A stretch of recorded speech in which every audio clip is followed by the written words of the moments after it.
Уявіть собі альтернативну реальність 17 століття.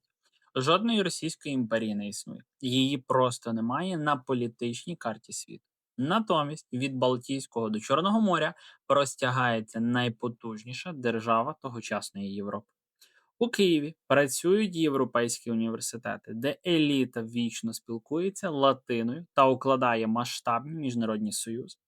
Наша армія найсильніша на континенті, з власними фінансами, золотою скарбницею, незалежними судами та непорушними законами. А що ж Московія? А Московія в цей час залишається глухою, дикою та ізольованою провінцією. Вона повністю відрізана від цивілізації, її еліта в паніці чекає на неминучий штурм українських козаків, а цар готується тікати подалі за Урал. Звучить як фантастика. Як ідеальний сценарій для фільму, де ми нарешті остаточно перемогли свого споконвічного ворога. Але правда в тому, що це абсолютно не вигадка. Це справжній історичний документ, який іноземні посли того часу називали смертним вироком для Москви. Офіційний пакт, який був повністю підписаний, ратифікований і мав назавжди змінити хід світової історії, буквально стерши московську загрозу з лиця землі. Ми мали стати Великим князівством Руським, повноцінним та рівноправним гравцем у могутній європейській коаліції. Чому ж цей геніальний стратегічний план зірвався в саму останню мить? Як вийшло так, що тримаючи Москву мертвою хваткою за горло і маючи в руках ключі від великого майбутнього, ми раптом втратили все? Хто саме встромив нам ніж у спину, коли беззаперечна перемога була вже в нас у кишені? Сьогодні на контурах історії ми розкриємо найбільшу таємницю Гадяцького трактату 1658 року. Документу, який Росія століттями намагалася стерти з нашої пам'яті, спалюючи його оригінали, переписуючи літописи та методично ліквідовуючи всіх, хто про нього взагалі і близько, щось міг знати. Щоб діставати такі безцінні історичні факти з-під завалів російської брехні та створювати подібні глибокі розслідування, потрібен колосальний ресурс і час. Проєкт «Контури історії» не фінансується олігархами, він існує виключно завдяки вашій фінансовій підтримці. Якщо ви хочете бачити більше таких викриттів, ставайте спонсором каналу на Patreon.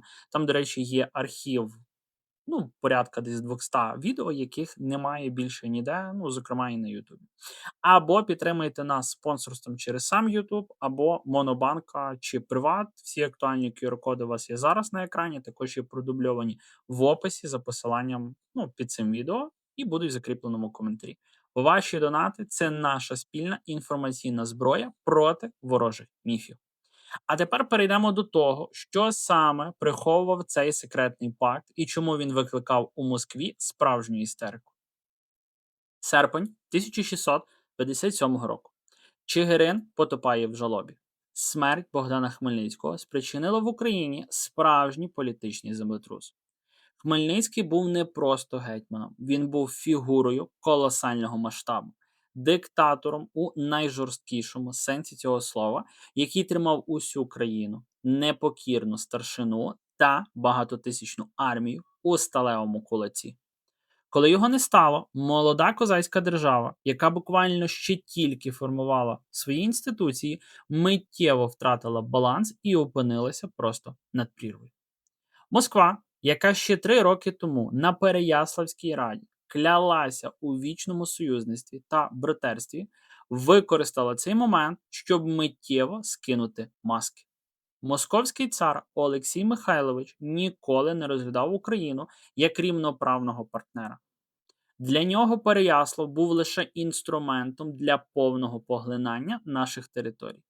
Щойно Хмельницького поховали, російські воєводи, які згідно з договорами мали бути лише номінальними спостерігачами, почали нахабно втручатися у всі внутрішні справи козаків. Вони розгорнули в Україні безпрецедентну для того часу агентурну мережу. Кремль почав відкрито і щедро фінансувати внутрішню українську опозицію. Московські посли везли вози, наповнені соболями, сріблом та золотом. скуповуючи лояльність амбітних, але недалекоглядних полковників. Їхньою головною ціллю стало розпалити криваву громадянську війну руками, власне, самих українців. Якщо козаки почнуть вбивати одне одного, Росія в цей час зможе зайти на ці землі вже не як союзник, а як миротворець, який наведе порядок залізним чоботом. І ця стратегія почала працювати. За московські гроші полтавський полковник Мартин Пушкар піднімає збройний заколот проти центральної влади. Але московити фатально недооцінили людину, яка в цей критичний момент перехопила гетьманську булаву. Іван Виговський був абсолютно нетиповим, незручним лідером для Москви. На відміну від багатьох козацьких командирів, чий світогляд обмежувався виключно полем бою, тактикою кінних атак та шаблею, Виговський був блискучим європейським інтелектуалом. Випускник Києво-Могилянської колегії, шляхтич, який роками очолював Генеральну військову канцелярію при Хмельницькому. Фактично, він був міністром закордонних справ і керівником розвідки одночасно. Він знав усі дипломатичні шифри, мав власних інформаторів при ключових королівських дворах Європи і читав гру Москви як абсолютно відкриту книгу. Виговський чітко розумів, ніякі вмовляння, ніякі дипломатичні поступки не зупинять Московію. Вона буде душити Україну повільно, методично, забираючи суверенні права одне за одним, поки не перетворить вільну козацьку державу на абсолютно безправну сіру губернію імперії. Щоб вижити в цих лищатах, потрібен був геополітичний землетрус. Удар настільки потужний, який не просто захистить українські кордони, а назавжди виб'є Московію з вищої ліги європейської політики, відкинувши її просто в ізоляцію. Так з'являється Гадяцький трактат, підписаний 16 вересня 1658 року. Це був документ, що на століття випереджав свій час. Справжня конституція нової, вільної Східної Європи. Забудьте все, що вам розповідали в радянських та російських підручниках про зрадника Виговського і міфічне повернення в польське ярмо. Трактат не повертав Україну під чиюсь владу. Навпаки, він перетворював саму Річ Посполиту на конфедерацію трьох абсолютно рівноправних держав – Польщу, Литву та Україну. Україна входила туди як суверенне Велике Князівство Руське, охоплюючи величезні території Київського, Чернігівського та Братславського воєводств. Що саме прописував цей безпрецедентний договір?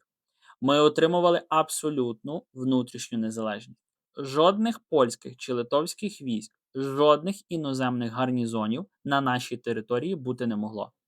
Оборону гарантувала виключно наша власна армія – 60 тисяч реєстрових козаків, елітної піхоти та кінноти, плюс 20 тисяч професійних найманців, які підпорядковувалися тільки українському гетьману.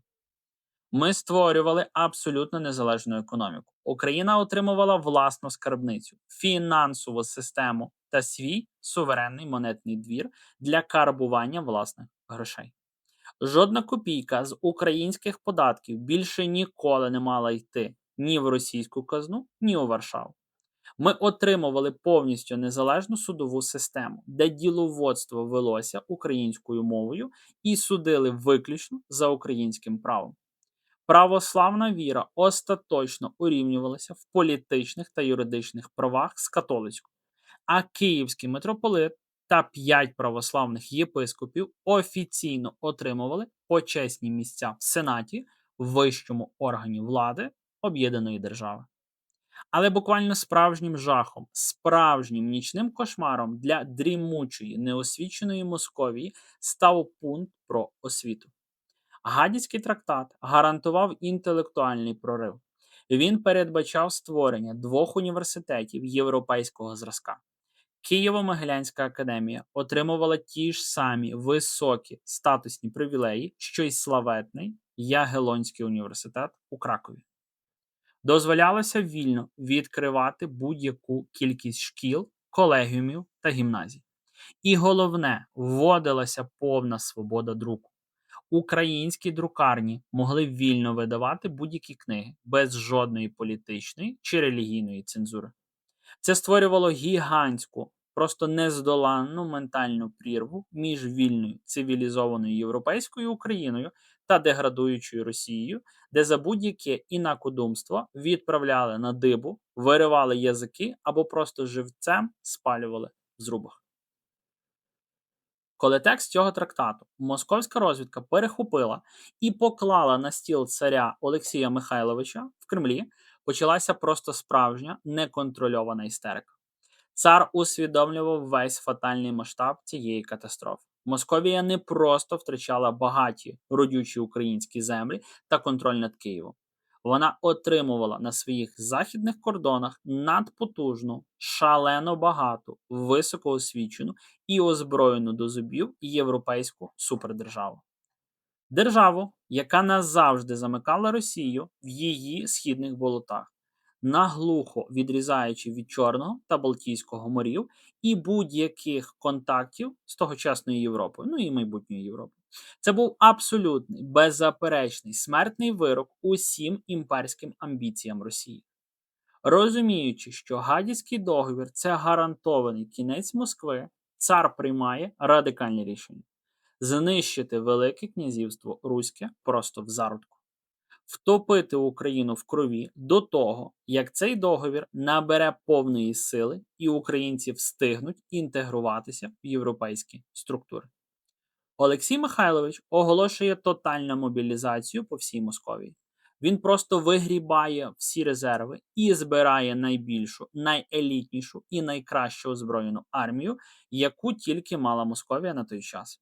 Це були не просто призовники, це були десятки тисяч добірних вершників, государєва полку, закутих у важку броню. Московське боярство – найкращі артилеристи та європейські інструктори-найманці. Всю цю гігантську машину смерті віддали під командування найжорстокішого полководця імперії князя Алєксєя Трубецького. Ця армада перетинає український кордон навесні 1659 року. Вони йшли не просто перемагати армію Виговського, вони йшли влаштувати тотальний геноцид. Російські війська вирізали цілі українські міста, не жаліючи ні жінок, ні дітей, залишаючи за собою лише суцільну випалену землю, руїни і гори трупів.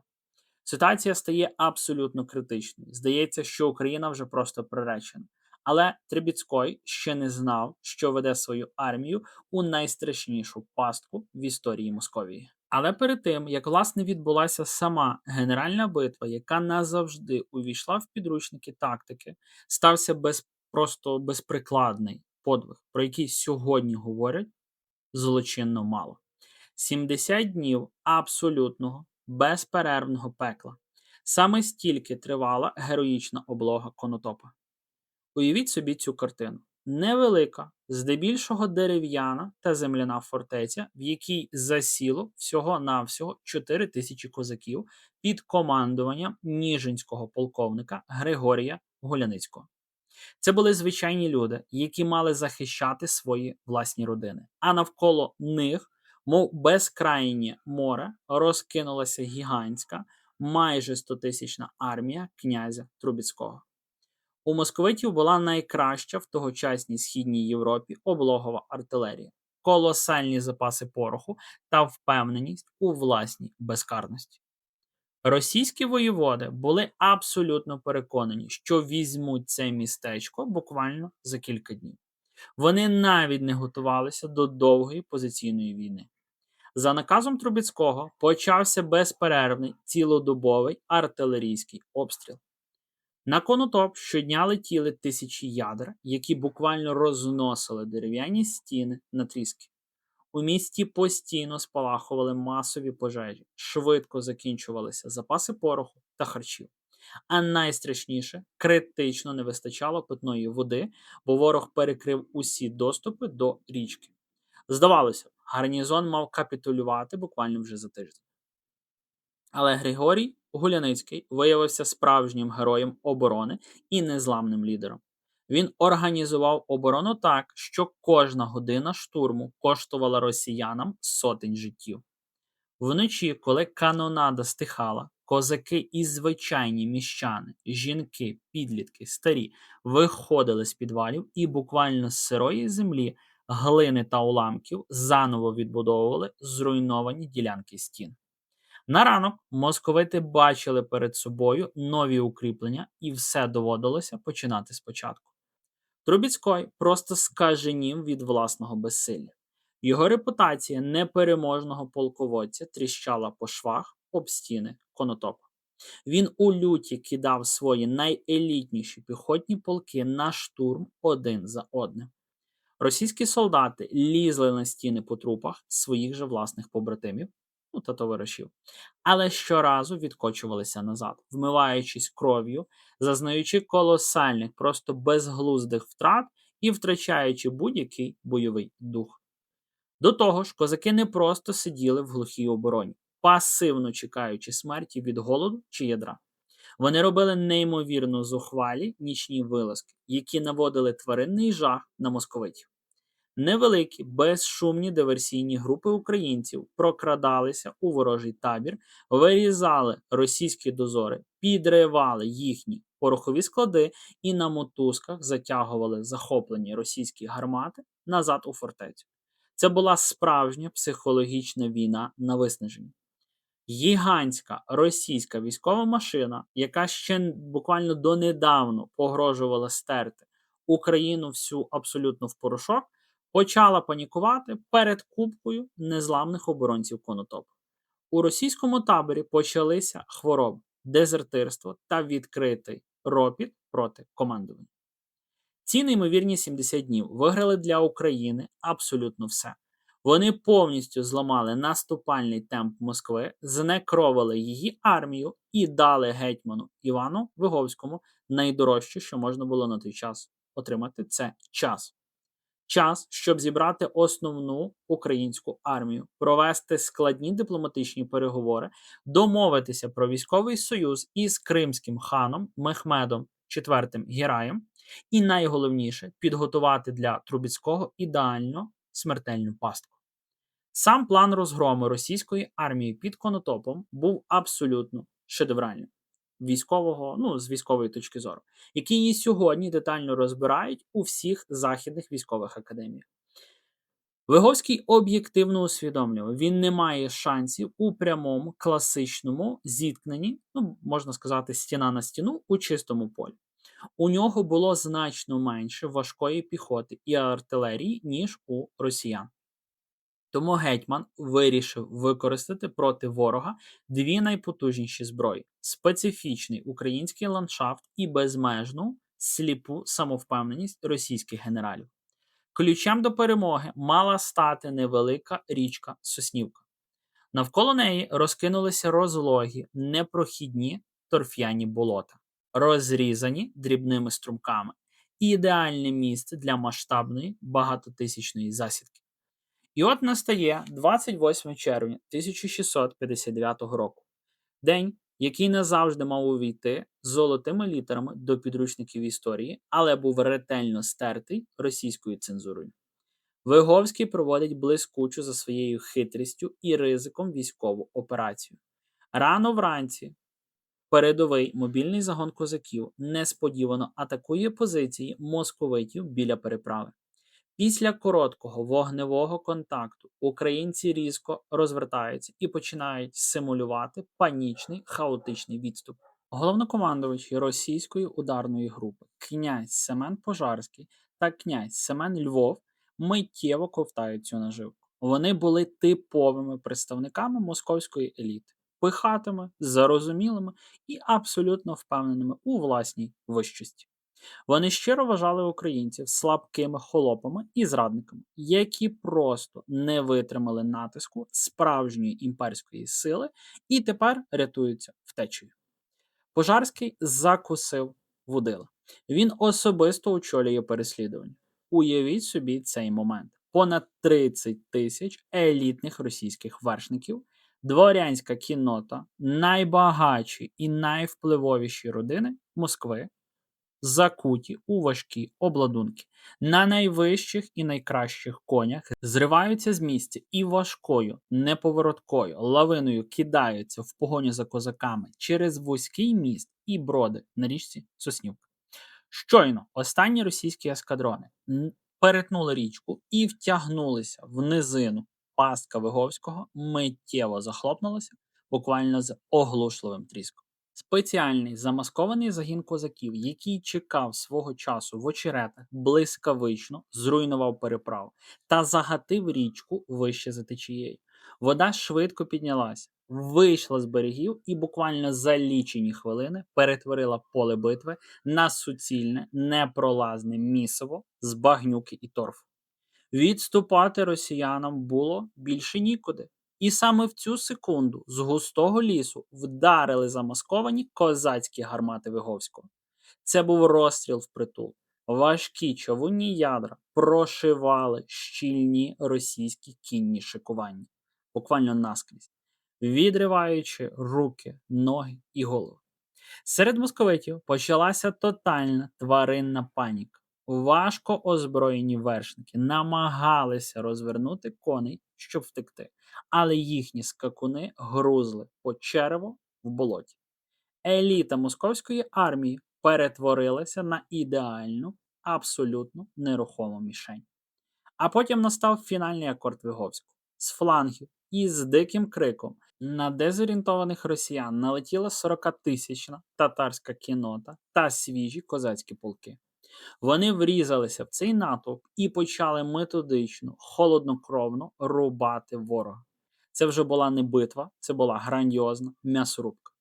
Росіяни навіть не могли чинити організованого опору. Тих, кого не дістала шабля чи куля, просто затоптали в багнюку власні ж коні. Еліта російської нації, гордість царя, найкращі прізвища московського боярства. Всі вони залишилися лежати в кривавому болоті під Конотопом. Десятки тисяч трупів стелили долину річки. Сам князь Семен Пожарський, який ще вранці бачив себе тріумфатором, потрапляє в полон до татар. Зв'язаного по руках і ногах, брудного і приниженого, його кидають на землю перед гетьманом Іваном Виговським. Але навіть у цей момент російська імперська оця їхня пиха не дає йому змовчати. Гордовитий воєвода, який збирався спалити Україну, починає плюватися і відкрито хамити гетьману, використовуючи найбруднішу лайку. За цю нахабність він негайно отримує абсолютно заслужену кулю в лоб. Його стратили прямо там, на полі бою.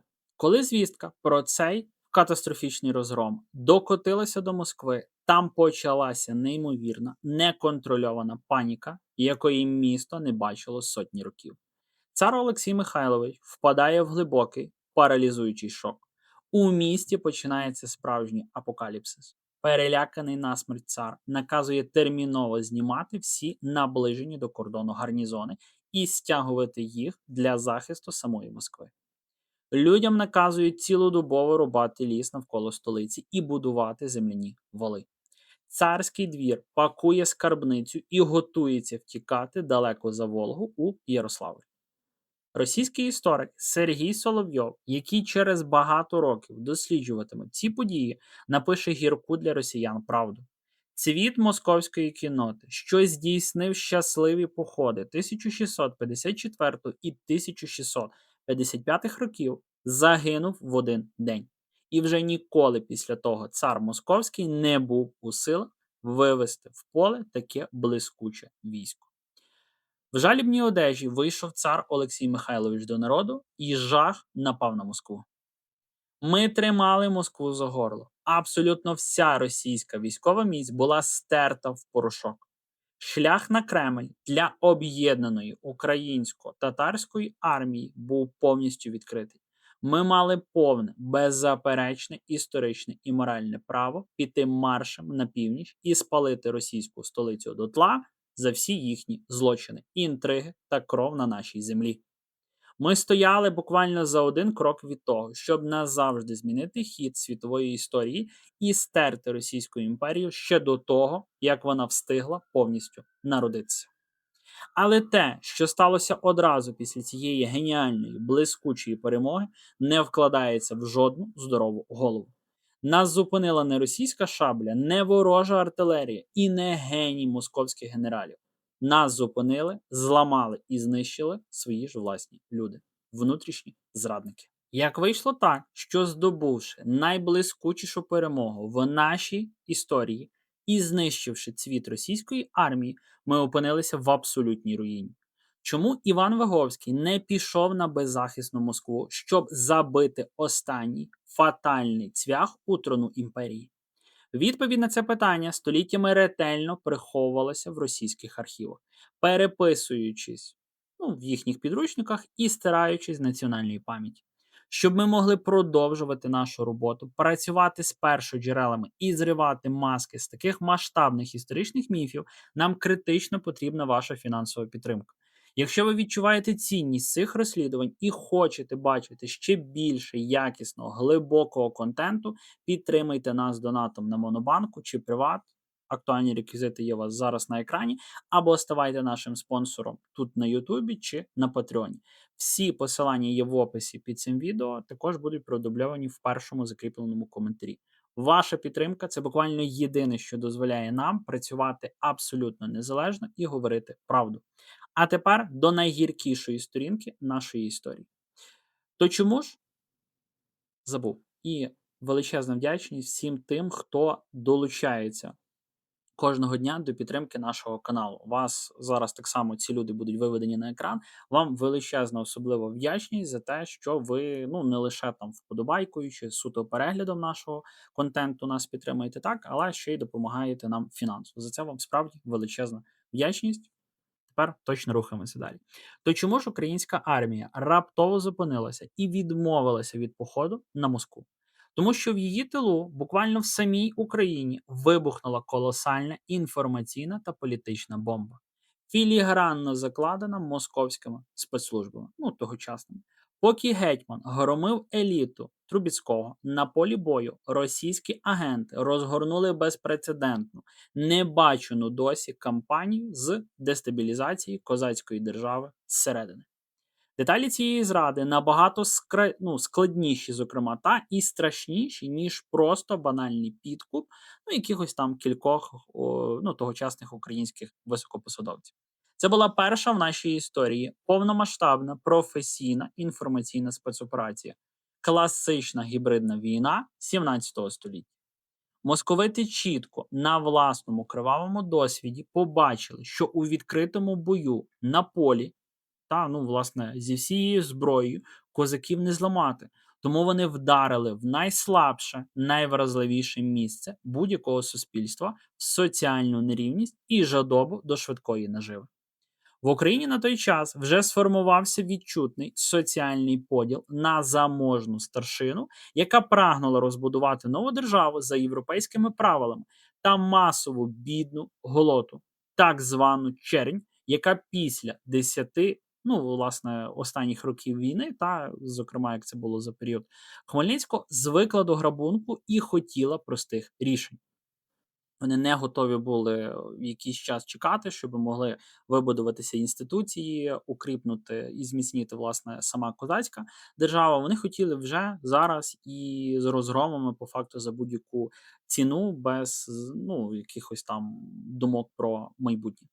Московські емісари, перевдягнені в мандрівних ченців, сліпих кобзарів, торговців та жебраків, масово роз'їхалися по українських селах, містечках та особливо на Запорозьку Січ. Вони несли з собою не зброю, вони несли найбільш руйнівний вірус, чутки, ІПСО та відверту пропаганду. Вони мішками завозили і поширювали так звані прелісні грамоти, фейкові листи, нібито особисто від царя. У цих грамотах писалася геніальна у своїй підлості брехня. Цар бачить, як гетьман Виговський і багаті полковники знущаються з простого православного люду. Вони продали вас полякам у рабство. Але добрий московський цар вас врятує. Цар скасує абсолютно всі податки. Цар дозволить вам самим просто вільно варити горілку і пиво. Цар дозволить вам не підкорятися старшині і вільно ділити майно багатих козаків. Ну, тобто він дозволить всеосяжну анархію. Е, Не знаю, можливо, це був би перший прототип комунізму, того, якого ніколи ніхто не зміг побудувати. Ну, але це обіцялося. І тільки скиньте зрадника Виговського. Це була просто ідеальна інформаційна зброя. Біднота, яка завжди хоче отримати все і одразу, не докладаючи абсолютно ніяких зусиль, масово повірила в цю солодку московську казку. Почалися стихійні неконтрольовані бунти проти власної ж держави. Українці почали грабувати і вбивати українців. Але найстрашніший, по-справжньому фатальний удар в спину Виговському завдав той, від кого цього чекали найменше. Кошовий отаман Запорозької Січі Іван Сірко. Той самий легендарний Сірко, який у нашій масовій свідомості зафіксований як абсолютний народний герой і геній війни. Але в 1659 році він робить катастрофічну, непробачну політичну помилку. Підбурений московськими агентами, які щедро проспонсорували Січ, Сірко піднімає повстання на півдні і здійснює несподіваний жорстокий рейд на татарські улуси в Криму. Це змушує кримського хана Мехмеда Гірея, головного і найпотужнішого союзника Виговського, негайно розвернути свою 40-тисячну орду і кинути фронт, щоб захищати свої власні землі від розграбування. Українська армія миттєво в один день втрачає головну ударну свою силу, непереможну легку кавалерію. Похід на Москву стає фізично неможливим. Паралельно з цим отрута російського популізму спрацьовує і на найвищому рівні, всередині самої козацької старшини. Амбітні, жадібні до влади полковники, такі як Тиміш Цюцюра, Яким Сомко та Василь Золотаренко, піднімають заколот проти законного гетьмана. Вони буквально продають ідею незалежного Великого князівства Руського, продають європейське майбутнє своїх дітей за московицькі обіцянки гетьманської булави. Цікаво всім трьом зразу чи комусь по черзі. За маєтки та особисту владу. Вони здають українські міста російським гарнізонам без жодного пострілу. Починається найчорніша, найкривавіша сторінка нашої історії, яка отримала влучну назву «Руїна». Українці починають масово і жорстоко вбивати одне одного, випалюючи власну державу дотла. Іван Виговський – людина гострого європейського розуму, з жахом усвідомлює реальність. Він бачить, що країна стрімко занурюється у вир кривавого хаосу, а його власні підлеглі повністю осліплені жадобою влади та московським золотом. Щоб не стати причиною повномасштабної, тотальної братовбивчої війни восени 1659 року, Виговський приймає для себе найважчі рішення буквально у всьому своєму житті. Він добровільно складає гетьманські повноваження і назавжди залишає Україну. Гадяцький трактат перетворюється на мертвий папір. Але що ж сталося далі? Яка доля спіткала тих самих амбітних лідерів заколоту, які скинули Виговського, наївно повіривши, що Москва зробить їх великими правителями і дасть їм безмежну владу? Історія зіграла з ними абсолютно жорстокий, але закономірний жарт. Зрадників завжди зраджують. У 1663 році відбувається сумнозвісна Чорна Рада в Ніжині. Це був абсолютний апогей національної деградації. Десятки тисяч сп'янілих від горілки, агресії та щедрих московських обіцянок селян і рядових козаків зібралися, щоб обрати нового лідера. Вони зривали з полковників дорогий одяг, ламали їм шаблі і били їх просто на площі.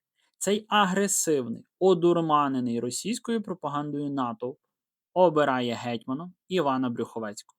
Ідеального, абсолютно лояльного до Москви, популіста і демагога. Людину, яка першою в історії поїде до Москви бити чолом царю, добровільно віддасть російським воєводам право збирати податки в українських містах і підпише московські статті. що фактично ліквідують український суверенітет. А Сумко і Золотаренко, ви запитаєтеся, або, можливо, подумаєте, що сталося власне з ними. Ті самі полковники, які привели Росію в Україну, той самий Брюховецький за прямою холоднокровною вказівкою своїх російських кураторів наказує їх стратити. Їх кидають до в'язниці, катують, а потім публічно відрубують їм голови на головній площі Ніжина. Вони помирали під радісні божевільні крики того самого натовпу, якому вони буквально ще вчора обіцяли Золоті гори. Московські обіцянки виявилися цинічною смертельною брехнею. Ось так бездоганно, просто як швейцарський годинник, працює російська система крізь усі століття. Вони купують зрадників, щоб чужими руками знищити сильних лідерів та незалежність держави. А потім без краплі жалю ліквідовують самих зрадників, просто як відпрацьований, непотрібний біологічний матеріал. Московія, яка після Конотопа стояла на колінах, яка в паніці готувалася до евакуації столиці і шила траурний одяг для свого царя, просто не вірила власному щастю. Їм взагалі не довелося перемагати незламну українську армію на полі бою. Їм все, що залишилося, це просто дивитися. Українці зробили всю брудну роботу самі. Ми власними руками через заздрість, дурість і жадібність знищили свій унікальний, просто, можливо, єдиний історичний шанс стати могутньою європейською наддержавою. Наслідком цієї грандіозної зради став поділ України навпіл по Дніпру, втрата будь-якого суверенітету і довгі темні століття безпросвітного імперського рабства, в якому з нас методично, покоління за покоління, витравлювали мову, культуру, гідність та пам'ять.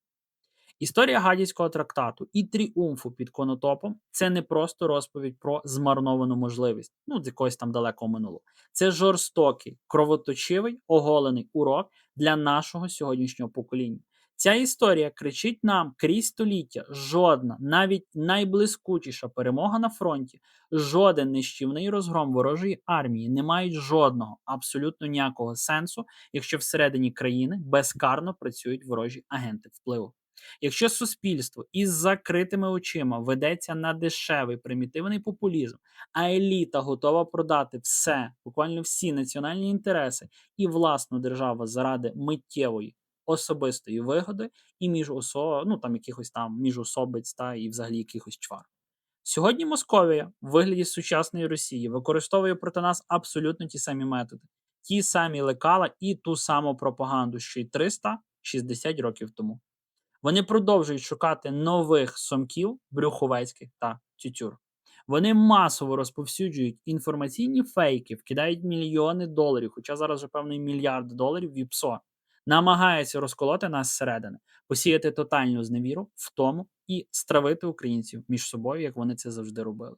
Бо вони розуміють, на полі бою нас не зламати. Вони досі до тремтіння в руках панічно бояться нашої єдності.